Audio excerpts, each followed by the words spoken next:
My name is Roger Durling. I'm the executive director of the Santa Barbara International Film Festival. And I'm so glad to see all of you tonight. Before I continue speaking, we would like to thank Rare Champagne for providing their extraordinary Rare Rosé 2014 tonight. Forbes just voted it the best champagne in the world. So drink up. It's also the official champagne of the Oscars.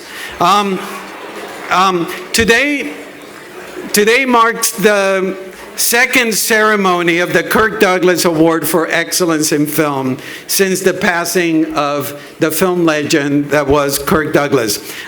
He was a great friend of the festival, and we will always treasure his friendship and him allowing us to name the ceremony after him so we could raise funds for our educational programs. We're indebted to him forever. Thank you, Kirk. As some of you may know, Kirk was very hands-on about picking the honorees that receive his namesake award. And although he wasn't involved in the process of selecting tonight's honoree, I know for certain that he would approve. I can totally picture Kirk Douglas sharing his favorite drink, a dry vodka martini with Ryan Gosling, and telling him that he was good as Ken, but that he, Kirk, should have played a part. Thanks for being here, Ryan, to let us salute you.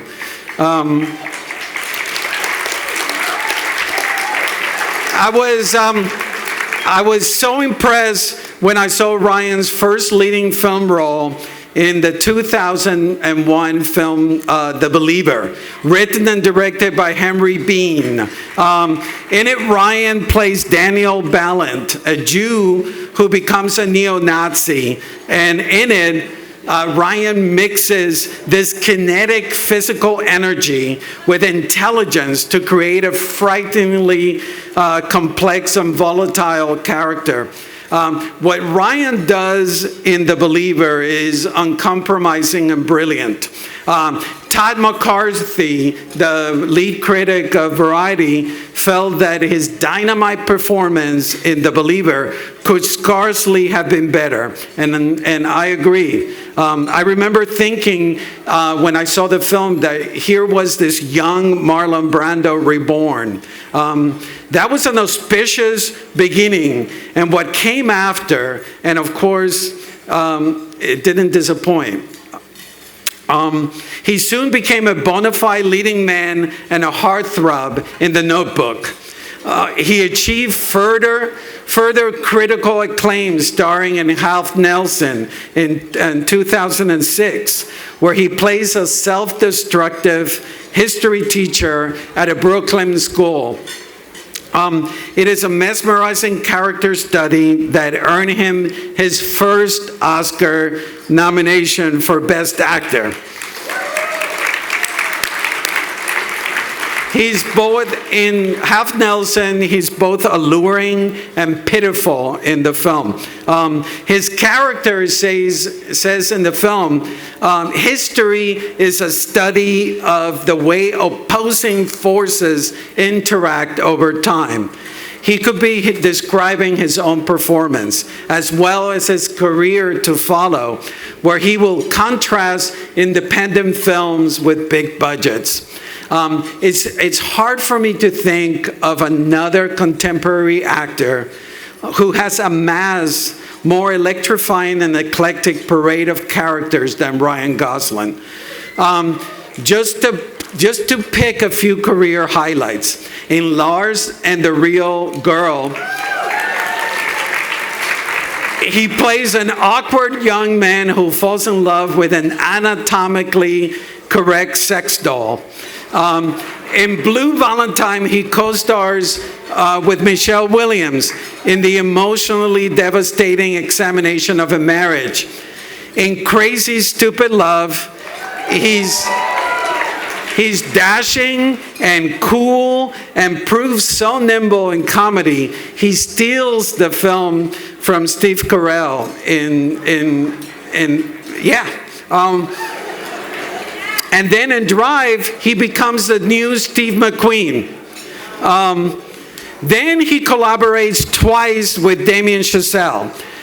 First in La La Land, where Ryan showed us he can sing, he can dance like an old Hollywood musical star, earning him his second Oscar nomination for Best Actor.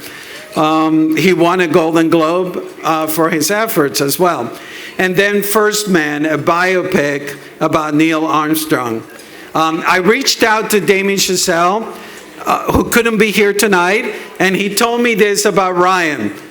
Ryan's an actor of such sensitivity, such quicksilver magic and depth of feeling. It is a gift for any director to work with him. He makes you a better filmmaker. For me, he's the heir to the 70s generation of Hackman, Hoffman, Pacino, De Niro, Duvall, Nicholson. Ryan is as capable of being truly present and alive when the cameras are rolling. Plus, an extra blessing of this past year was getting to watch the world discover how damn funny he is. I couldn't be happier for him getting this award tonight. Hopefully one day, if I'm lucky, I'll get to work with him again. And then, this is me now speaking again. And then here comes 2023, and Ryan goes all out and becomes the biggest special effect in the cultural phenomenon that is Barbie. Directed by the magician Greta Gerwig.